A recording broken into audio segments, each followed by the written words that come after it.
Okay, so this one's called At Work. Man on a crash cart, moaning as the elevator shuts. Paramedics restrain him. Man sneezes so hard his nose breaks. No, just a coil of white fleshy roundworm. It curls once about his filtran's lip and falls asleep. Patient, shaved head electrodes, his powder blue gown open at the spine. Shows off his intelligence, says, "Don't worry, Ma, I'm fine. The yoga helps."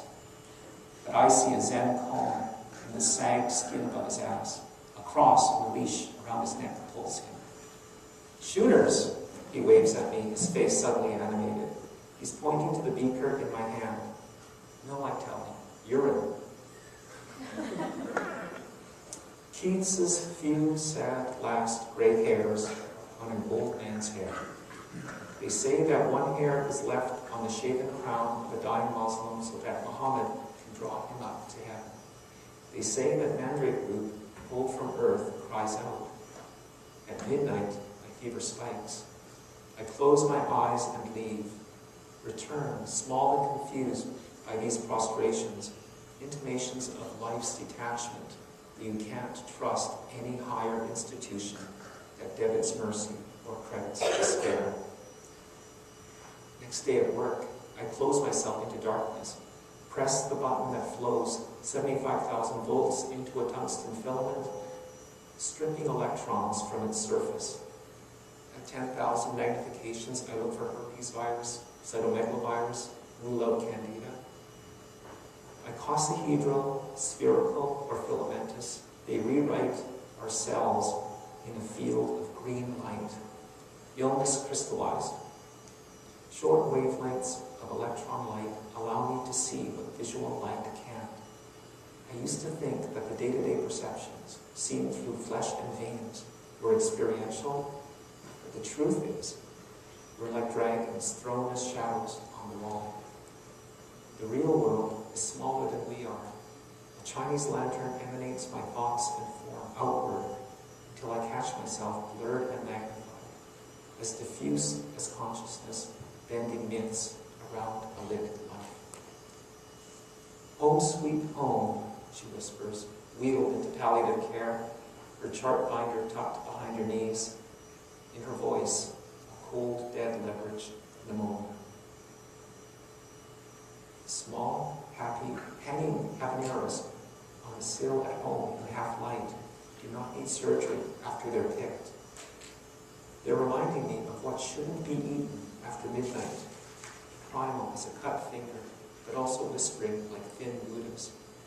Transcend, anastomose this desire to have with the desire to have not. This is common knowledge with any bell-pepper at midnight.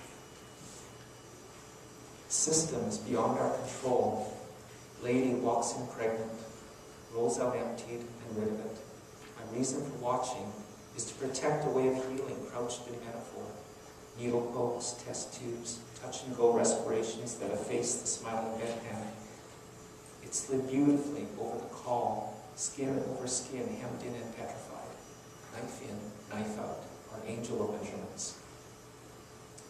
Cancers flare and retreat. Candles come and go, and no one hears the flames snuff out.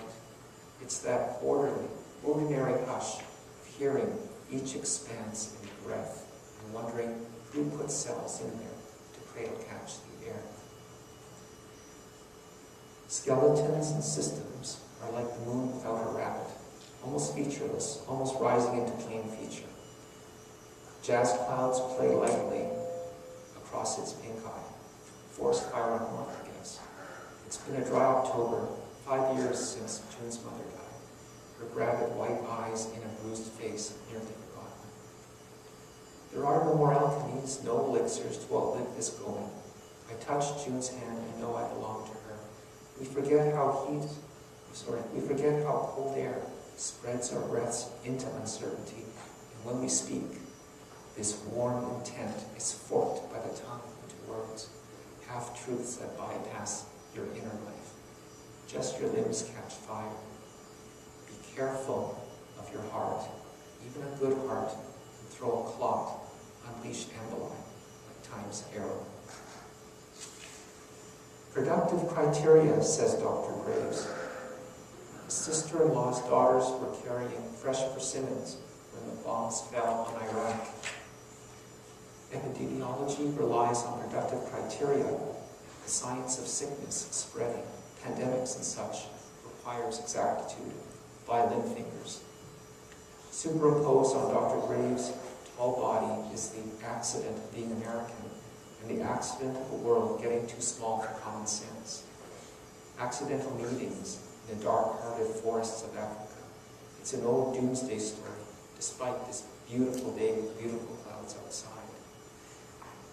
Maybe I want to relive my own usefulness. Am I moral? Is the first question that pops up. I was under cover of hedges. I ambushed that pro-Nazi kid just in front of the candy store. I hit him in the face for not believing how many Jews had died, right in front of Mr. Ergang's candy store. But Mr. Ergang had been with the Hitler Youth, age 16, saluting the Fuhrer himself. He came out of his store laughing. He put his hands on both our shoulders and led us into his store for free Hershey's Kisses. Protect everyone if you can. Protect only yourself if you can. At work, another elevator ride, another dying diabetic smile.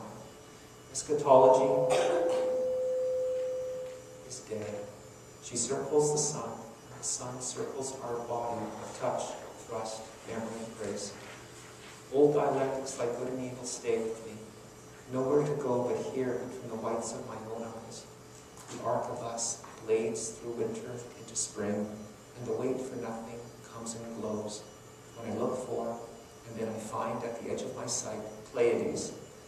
I know it's Pleiades by how it appears and disappears through the retina's blind spot. Dark heaven gives symmetry to our faith. Okay. Now, as I said, I'm going to read just 2 poems from my new manuscript. Okay.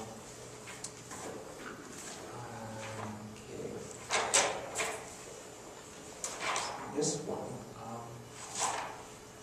And also, in this latest development in my writing, I find that I'm layering more and more context onto each other, so that the linear narrative of the piece of writing is disrupted by other narratives competing. And I think that's an effective way to show that the world we live in is constantly a series of distractions.